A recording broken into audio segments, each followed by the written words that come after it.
Good morning. Thanks for joining. My name is John Fernandez. I'm the director of the Environmental Solutions Initiative, but just as importantly, I'm a professor in architecture in the Building Technology program. So I just want to actually just briefly, before my introductory remarks for this session, I do want to point out that, it's absolutely beautiful outdoors. So if we did have, natural ventilation in this room, I think we'd be pretty close to comfortable. We've got two oculi here that probably could distribute daylight pretty well. So I very much would like us to think about how our expectations of amenities can be completely shifted towards other modes and really being actually happier and decarbonized while being productive. So that's just my little speech from the pulpit. Okay, so this session we're running a little behind, so I'm going to be pretty quick in the introductions. The notion of this session is essentially to give you a sampling, really just a snapshot of work from the academic to implementation and operational here on campus on sustainability, energy efficiency, and decarbonization. So the three projects are really on that continuum from academic to the operational. The notion of a living lab, I hope we get to this in some depth, is just as much a process as it is a product, and it is about community building, and it is about shifting expectations. And in addition to that, there is a great potential. It was mentioned just earlier. There's a great potential for augmenting other important priorities here at MIT. One of them in particular is bridging that academic world east of Mass Ave and the student life world west of Mass Ave in a really much deeper way than we've been able to do before. And the last thing to say as an introduction is that the long-term benefits are enormous, but I also want to put this in a historical context that MIT's been a living lab in certain ways since its very beginning, but we have the opportunity to really expand that and to focus it on our resource intensity moving forward. So with that, we've got three projects as part of this session which illustrate that spectrum between academic and operational. AccessMIT, that will be presented first, and then the MIT roof assessment and the 2100 climate resilience project. So I'm going to move forward just with introducing the Access MIT team. So John Attanucci, lecturer, research associate and manager of the MIT Transit Research Program. For 14 years, he was president, chief executive officer of Multi-Systems, a national public planning, transit management and operations, and transit information decision support systems outfit. He's managed, in addition to that, numerous consulting projects, including several large transit strategic planning projects, performance audits, and more. Along with John, Corey Tucker is a member of the MIT Transit Lab working with John and his third year dual degree MST and technology and policy student originally from Blacksburg, Virginia, and she holds an undergraduate degree from Carnegie Mellon University in civil and environmental engineering and engineering public policy. So John and Corey, thank you.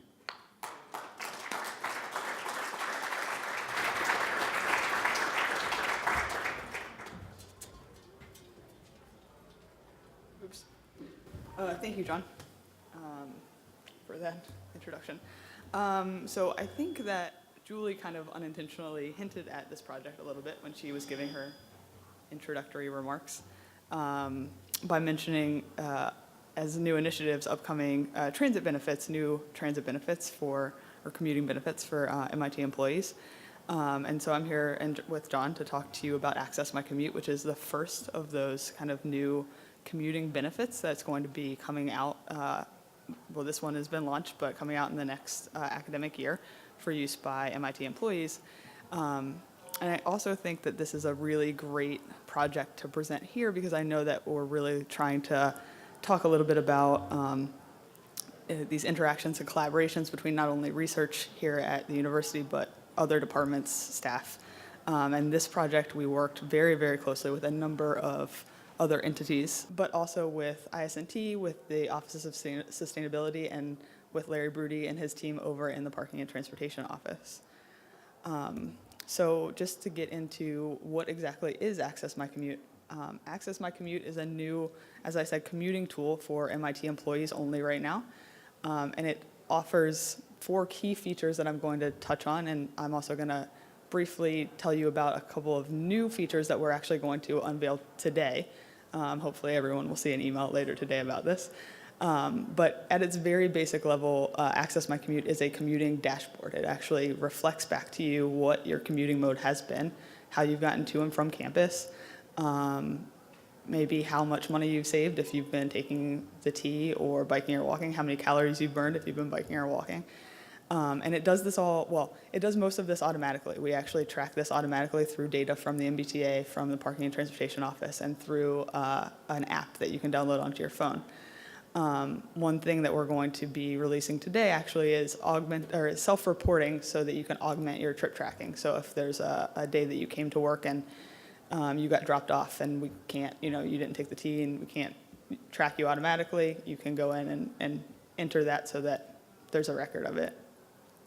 Another thing that it does is it provides real-time information for trip planning. So no longer do you need to go to Google Maps to plan your trips. You can just come into AccessMyCommute, which hopefully you're using anyways, and see all of the many and varied ways you can get to and from campus.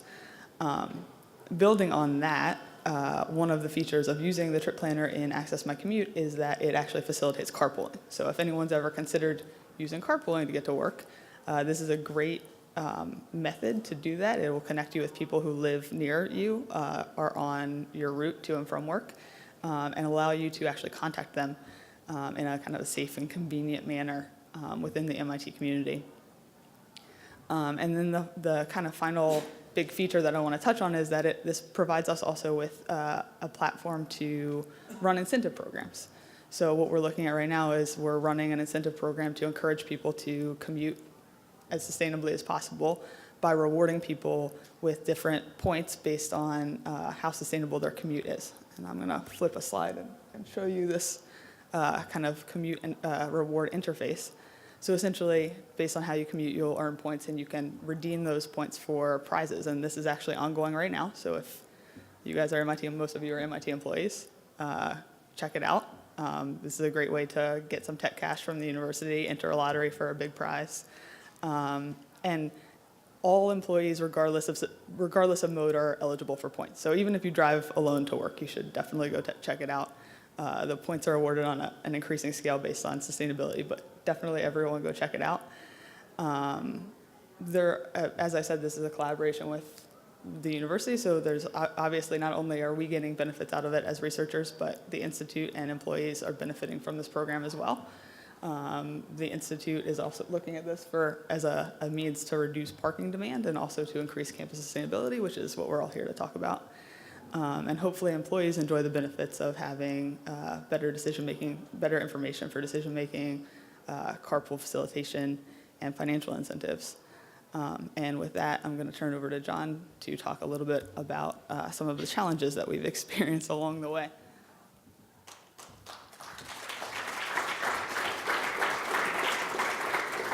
Hello, everyone. Thanks, Corey. I wanted just to say a few words about where this came from. I mean, this actually came from Israel Ruiz, who wanted to start implementing more employee dashboards. So where you find this is on Atlas, and you have to log in using your secure login. There's the commuting benefits section of Atlas. You hit that, and you see there's this AccessMyCommute button to hit, and then you go to find this. And this is kind of a prerequisite for a bigger change in the pricing primarily, and the mode of signing up for other transportation benefits, which is going to be rolled out this summer. But what we've had the chance from a research perspective is get the kinks out of this dashboard, do it in probably the most automated way that anybody's tried to do this around the country. Most of these the tool we're building on is a third-party software tool called RideAmigos, which has been implemented in a number of different campuses. But what we had the challenge here is we wanted to do it within Atlas, within the environment that you all are used to for your employee benefits. And we had to do that through a customization effort with them. They were great, but what we told them is, we love your self-reporting, but we really don't want that. We want it to be automated. So what we did is we talked to the Transportation and Parking Office. We got all the parking records. Because you have a T-Pass through MIT, we were able to get the T-Pass records. Nobody can see these except you. Nobody else can see them because it's secure on Atlas. But we had to integrate all this to make it work. And we're still having one or two glitches. The last glitch was with the biking and walking, which was through the Moves app on your phone. You have to look and get more details on that. And the last glitch on putting the transit trips, we think have been approved, have been fixed at this point. But what's nice about it is we can collect almost everybody's commuting data without you doing anything. But if you do want to correct it, you're now going to be able to do it starting today. And what we have is, with regard to these prizes and incentives, this is the research aspect. We want to see how hard it is to get eyeballs on this site. We want to see how hard it is really to get people to change their behavior. And one of the ideas is we're going to give prizes both in the form of an incentive for every time you commute a certain way.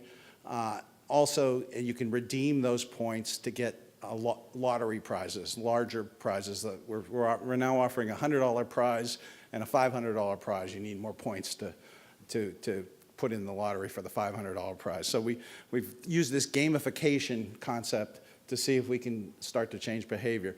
You'll see this changing throughout time. We'll do different contests. We have a big federal grant that is interested in doing this. The federal government's interested in seeing how employers can actually impact mode split. That's all I had.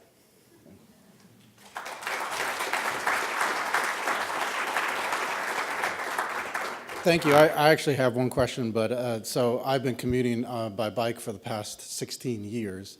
So can I grandfather my points and somehow? No. It's only back till March 1st. Okay, all right. Okay, so the second project we want to move forward is the MIT roof assessment. Taya, Dixon, and Isaac LaJoie. Taya is a senior planner with MIT's Capital Renewal program. She led a multidisciplinary roof sustainability assessment team and sits on the Sustainable Campus Stormwater and Landscape Ecology Plan Working Group. Taya, are you speaking first, or Isaac?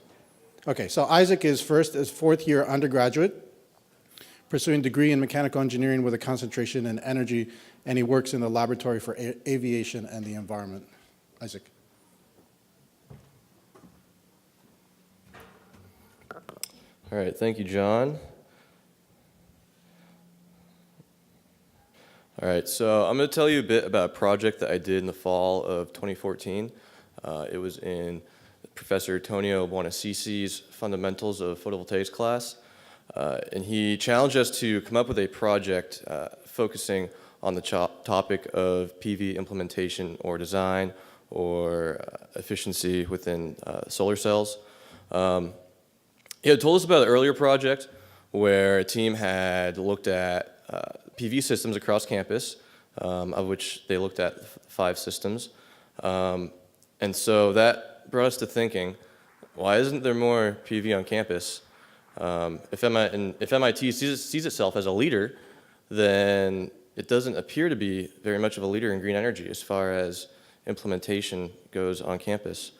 And so that inspired us to look at what could be generated from rooftop solar at MIT. Let's see. This is my slider here. Yep. So the tool we used was a software called MapDwell. It's online. It was developed here at MIT by Christoph Reinhardt, and basically it takes advanced satellite imaging also combining the pitch of the roof along with shading that these rooftops see, shading that could come from buildings or vegetation, shading that happens throughout the day and throughout the year, in order to generate a fair estimate on energy generated given a specific design on these rooftops. And so there are some customizable things within MapDwell. You can customize the panel efficiency, you can customize the payback period, which is fairly important when implementing PV systems. So we worked with the Office of Sustainability, specifically Steve Lanou and Sarah Belinsky, in order to just get feedback and guidance on what we could do for our project in order to, I guess, make MIT want it. Because we wanted this to be implemented, right? You know, we want this project to have some life after. So one of the big takeaways that we took from this was payback period. They wanted a payback period of less than 7 years. And so that provided us with a very real constraint that we could then take to administration and say, hey, we've worked with the Office of Sustainability. You know, our project is within these constraints. You know, please, what can we do to take this forward?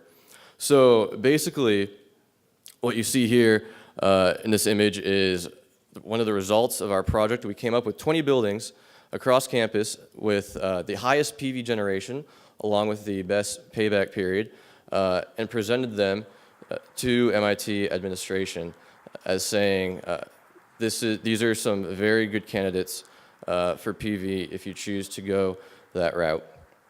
Now, one of my favorite things about this project wasn't crunching the numbers from designs or designing the systems or even going up on some of the rooftops and exploring them.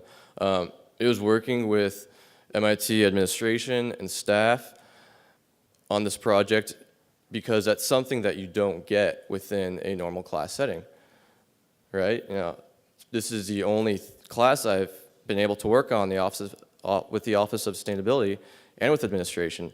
And for that, it's been a great project. It was in the fall of 2014, and I'm still speaking about it today.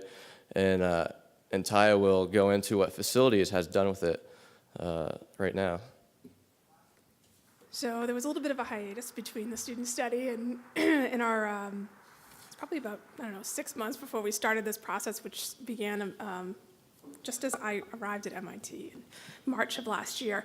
So we had some guiding questions that we were looking at, building upon what the faculty and students had put out in their research paper for solar.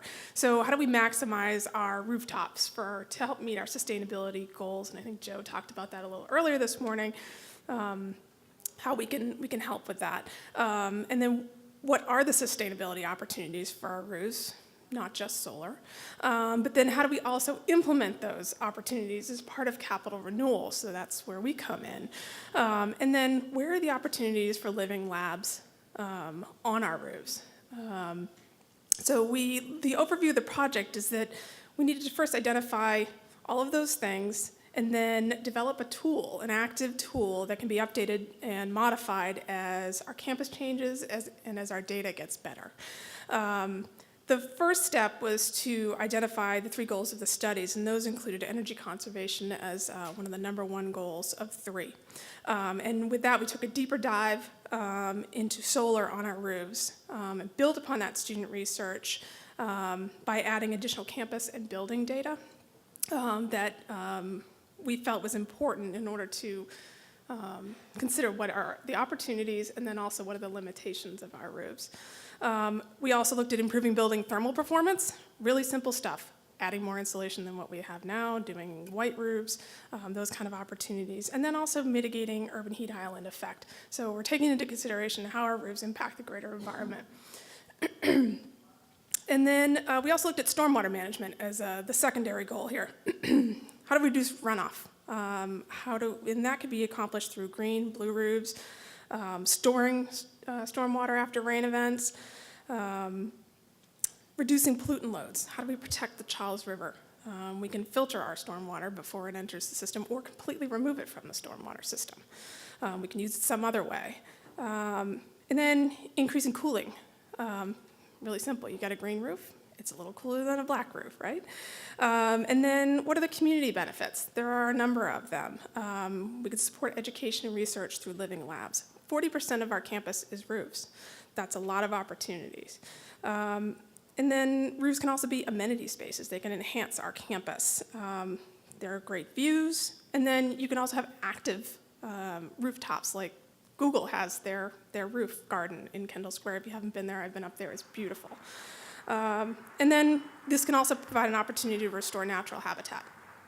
So that was the first step. What are our goals? Second step was information gathering to determine what we can do. We looked at insulation. We looked at white roofs. We looked at solar. We looked at building integrated solar. We have a lot of glass on our roofs, a lot of skylights. They're very visible. Right now, building integrated PV doesn't produce a lot of power, but it's a very visible area of our campus. We can't always see our roofs, but we can see skylights. And then green and blue roofs. We actually have one blue roof on campus, which just holds the stormwater a little bit longer through our drainage systems. And then looking at combinations of those opportunities on our roofs. And then our third step was developing that tool. And the tool considered multiple factors. So that we looked at structural capacity. We looked at access to the roofs. We looked at insurance, not very exciting stuff, but really, really important and has great cost implications to us. And we looked at operational costs. If we, there's a lot of upfront costs sometimes, but what are the long-term benefits? And then, so the tool can produce for us recommendations for each of our roofs on campus and provides us a life cycle cost analysis, and that'll help us plan wisely as we decide which roofs to do what on. Some of the benefits here are pretty obvious. We can develop sustainability opportunities on roofs that we may not have thought of in the past, and we can maximize our capital renewal dollars while also addressing sustainability, reducing our greenhouse gas emissions, and Joe again talked about that earlier this morning. So some of the benefits for our students, once again, it's living labs. We have the opportunity to share any data that we gather. We have opportunities. Some roofs may not be really good for, let's say, large-scale power generation, but there are opportunities where we know that roofs can support some sort of an installation for research opportunities. There may be a small area. You may only need 20 square feet. We can tell you which ones those are. And I think one of the really interesting parts about this study was that it engaged a great number of people who had those little bits of nuggets of information that we needed in order to look at this holistically. We went to our engineers, we went to our project managers, we went to repair and maintenance staff, we had utilities involved, we had EHS involved. It was a very interdisciplinary team, and I think it developed a tool that, from everything we could see, no one has really developed before. And I think some other institutions, our peer institutions, could really benefit from what we've accomplished, both with our in-house team, with our consultants, that I don't think anybody has really done before. And so I think that we'll probably be getting the tool out onto the street for some of the faculty and students to explore and evaluate and see what you come up with and play with it. Right now we have 20 buildings that have been input into the actual tool, and as we gather more information, we'll be hopefully putting the rest of those in. And what you see up here on the slide is our original broad brush, what could our roofs possibly do? And you can see the yellow is the solar, the green is vegetative, and the hatched are opportunities for both. So we have a lot of opportunity out here, and this tool is going to help us decide what those are, and then we're going to be able to give you back all that information, hopefully, so that you can develop some better technologies. Thank you.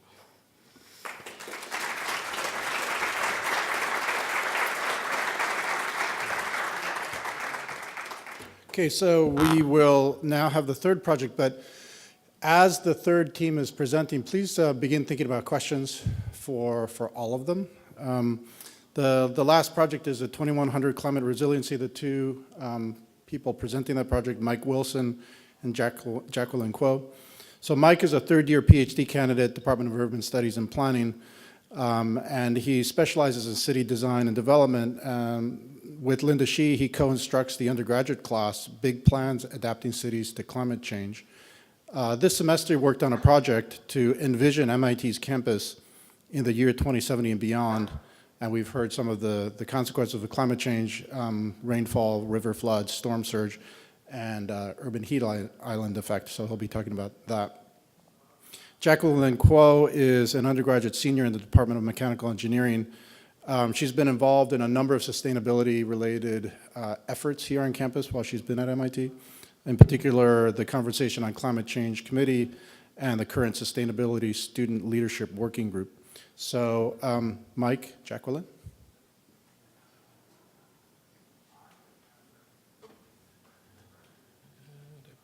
Great. Thanks, John, for the introduction, and thank you for the MIT Office of Sustainability for the opportunity to present to you guys today. I know we, over the course of this semester in this Living Lab, we reached out to a bunch of people in the campus planning, emergency management, and other communities. It's good to see some familiar faces in the crowd here, and their insight and expertise really added a lot to the student projects. So I'll do a quick introduction of just what the class was about, and then Jacqueline, who is one of the members of the class, will go into a little more depth on what her team project was. Big plans. It's a big nebulous course that the Department of Urban Planning deals with each year, and it kind of gets revamped. This year's iteration was focused on adaptation to climate change, specifically MIT's campus. So we look at the social, political, economic consequences of these plans and transformative adaptation. There's big plans, as we've mentioned earlier today, and you may be aware, underway for climate adaptation planning, both in Boston and in Cambridge. So this was an awesome opportunity to collaborate with the MIT campus on what this might look like. So we started off with some of the modeling that has been done in Cambridge here specifically. And rather than sort of working from, well, what does this say and, you know, what do we need to do to fight that? What do we want campus to be in 2070? Let's start off, ask the community of 20 students who are in this class, put them together into 5 different teams to really think about, given your variety of backgrounds, this isn't necessarily designers or architects or planners coming to this. This is engineers, computer science majors, that sort of thing.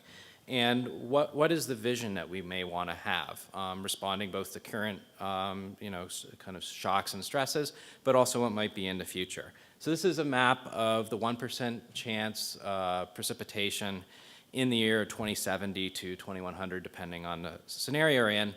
The reddish buildings down there are sort of what we think of being traditionally the campus. The yellowish buildings are some of the buildings that Matimco owns. As you can see, there's differential flooding that might be there as well as the way to think about it, by 2070, we may be expanding the campus into those areas. We're not just talking about the campus core anymore. So moving on. We also looked at heat as well. Heat's even more nebulous, but the main idea being is that we have some structures on campus and ways that we are doing land use that really do have a massive heat impact. This is looking at a sort of heat wave scenario in 2070 given current things, so lots is going to change between now and then, but this was our jumping off point. So the Campus Resiliency Committee, which I'm sort of helping out through my advisor, Alan Berger, over at the Center for Advanced Urbanism, is interested in where might we be going with the vision, and that this isn't necessarily going to be connected to where we are in 2030, but working backwards from 2100. And each of the 5 teams came up with their own vision. There's a number of similarities. The biggest one was maintaining connectedness, and also advocating for open space, as well as maintaining senses of community under what could be highly disruptive events and uncertainty over sort of larger planning. So the first group that presented is Beaver Fever. We have to have creative naming things to get to stick in your mind.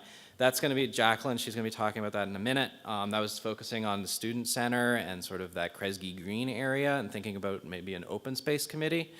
The second idea was also community moving, which involved transportation, thinking about extreme cold as well, we can't forget about the last disaster that happened just last winter.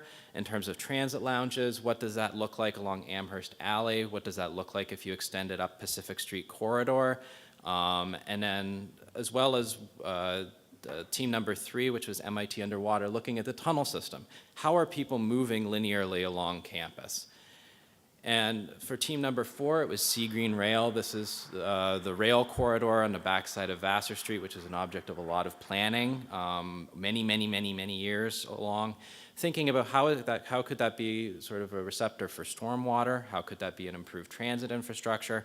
What are the development potentials that are associated with that? And then finally, Kendall Outdoor Lab was looking at, well, we're talking about a living lab in the classroom here. Why not have that be outside? Why not have that be built into the Kendall Square Master Plan? We could have competitions, we could have hackathons or something like that that pioneer innovative technology, all these good things that MIT is amazing at, in an open space that the community can then interface with. So I don't want to take up too much more time with this, but turn it over to Jacqueline so you guys can actually see what the students were coming up with this semester. Great. So as Mike said, our project or team name was Beaver Fever, and we actually named our team after we realized, or before we realized that beaver fever is like a disease that infects the intestines. But basically, we named it Beaver Fever because we wanted to focus on heat on campus.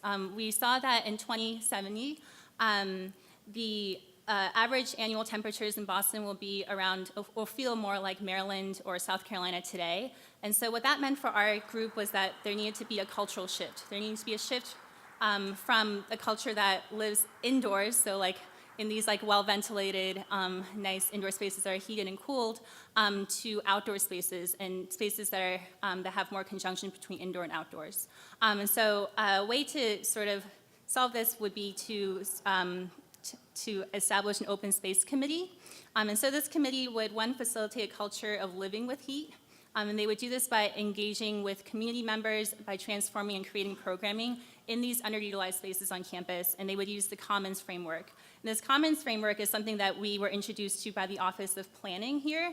The map just shows the different areas on campus where people come together, and the purple dots show where the Office of Planning sees people kind of coming together in the future. And so it shows that the Planning Office has thought a lot about this, but we found that there wasn't really like what method for actually instigating change. And so we see that this committee sort of could be that way of doing it. And this committee sort of came off of the idea that we found at Harvard. So Harvard has a open spaces program as well.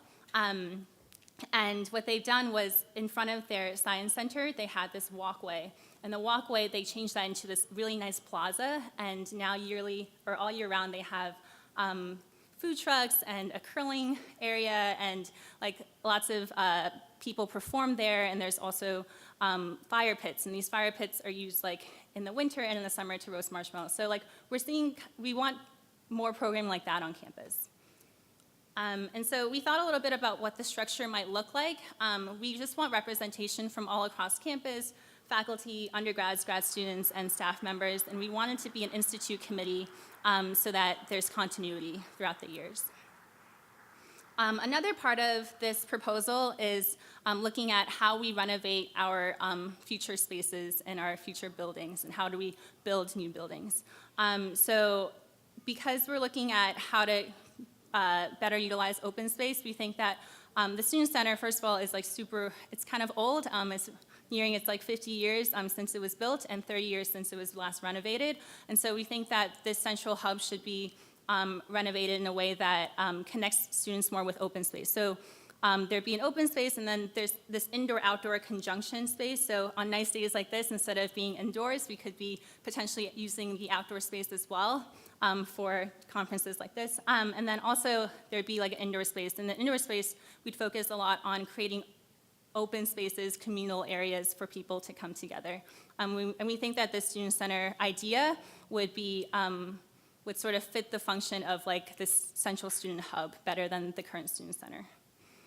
We thought a lot about stakeholders as well, because we were connected with the Office of Sustainability and the Office of Planning, and also representatives from Cambridge. And so we think that probably the biggest concerns are costs, and also for the Student Center renovation, time that the Student Center will be renovated, where do students go in that period of time, and also the construction noise and things like that. But overall, the class itself was an amazing experience. I've never had a class like this. Kind of like Isaac was saying that I haven't really had a class where I was connected with so many different types of people on campus, but also like during our final presentations, we had people from the city of Cambridge there as well hearing our proposals. And so, yeah, it was really great, and I hope that there are more classes like this on campus. So one thought that comes to mind is that the unintended consequence about talking a lot about this stuff is thinking that we've actually accomplished something. So, you know, the hard work is actually getting photovoltaics on the roofs of MIT buildings, is actually having change in commuting behaviors, and really building a campus that can be resilient for 2070. So with that, I'm gonna actually start off the questions, and microphone should be passed around. So Isaac and Taya, question for you guys. So what will it take in your experience now to get a major photovoltaic array deployed on a major MIT building? Actually, it's not going to take a lot. I think it's just going to be whether somebody's going to say, yes, we're going to do it. We have developed an RFP with our systems engineering group with their stamp of approval to get that out on the street. We've developed specifications that can be implemented for all of our future solar arrays. So honestly, I don't think there's a lot that's stopping us at this point. So when will that happen? You got to ask Joe. But I would imagine it will be very soon. In your RFP, did you address the current market of the state reimbursement credits? And have you talked about the fact that MIT is a nonprofit, and so some of those credits need a power purchase agreement in order to be useful to campus? The study that we looked at assumed MIT would be installing and operating and maintaining the solar. So we did take that into account. We assumed it wouldn't. However, I don't think there's any reason why I don't know, this is again probably a Joe question, that we wouldn't consider power purchase agreements and others installing on our roofs. It's just going to be questions of access, ownership of the roof, ownership of the equipment, tying into our existing infrastructure. But I don't think any of those are not options. In the urban planning field, there's always a tension between wanting to break out of current ways of thinking, especially in a course called Big Plans, and thinking about things that there's no clear pathway to from the present, and then feeling nervous and uneasy because John's going to ask, how are we getting there, and how soon is it going to be, and what's it going to cost, and how do you make it realistic, and why isn't it more incremental? And my sense, and this is not just for your projects, but for the campus more generally, if we're too worried about the practicality and the immediate pathway, clear pathway to where we want to get, we're just repeating without much modification the things that we know and the things that we do. If we really think, and I think Ron's showing us how hard the problem is, that current ways of thinking that got us to where we are unlikely to be the tools for getting to where we want to be, what about radically different ideas? For example, why is the campus just for MIT people? When are we going to stop thinking about the campus as isolated from the rest of the city? Why isn't that whole new focal point a mix of everybody, people in the campus? Why isn't housing integrated and living integrated into this campus center area? Why are dormitories still separate?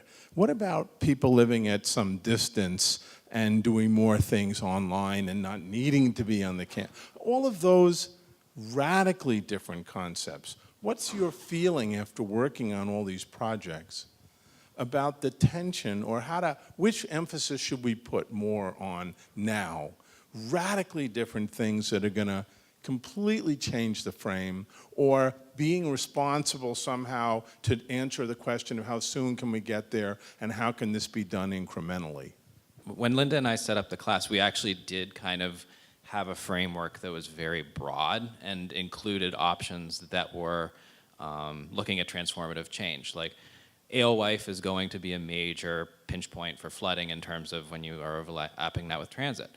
well, how about what if we solve the problem with all of the members of faculty and staff and facilities and stuff like that who are, say, living in the western suburbs? You just commute to Lincoln Labs. Ignore Alewife as a problem. We have a satellite campus of MIT out at Lincoln Labs. We already have a satellite campus at MIT. And MIT goes to the cloud. And this becomes a big conference center that you come to once in a while or something like that. And I think when you go down that way, it's, I think the students wanted to go in a different direction in terms of valuing social change and reacting to a lot of the very present day issues on campus in terms of health and wellness and connectedness and their personal experiences. And I think these then start to bubble up towards larger things like that. So this was sort of like a pilot phase, but not to the exception of that being an eventual alternative that could be on the board very realistically by 2100. I mean, we've quadrupled the size of MIT in a century. Who's to say we wouldn't do that again? And it was a very lumpy growth, you know, between 1950 and 1960. It grew dramatically, and now we're sort of paying the price for that in terms of buildings that are 50 years old. But, you know, how do these trends roll forward becomes a very interesting question. I feel like the human behavior part is what stops the really, really big ideas, is that there's just too many people involved. I mean, I think all of you out there think about your commute when we start talking about it, and you don't think about the community as a whole with respect to how they commute. You don't think about the neighbor that's taking transit as opposed to why you have to drive, and those have to be taken into account because everybody has their own, you know, their own humanness of the way they want to live, and we're in a free society, and people make free choices. So I think to some extent in transportation, we have to design in flexibility, and we have to provide choices that people can respond to. And I think it takes a long time to convince people that we want to have a whole bunch of different choices, and we want to give people rewards, for example, for doing different choices, because it looks like we're punishing the people who can't make that choice. So I mean, I think I've been working with Larry for a long time now on trying to, and Michael Wowu and other people on the Transportation Committee, about how to try to get more flexibility in the policies of MIT. And I think we're getting there now. But I think it took a long time to get away from the feeling that we're not really punishing one group to benefit another group.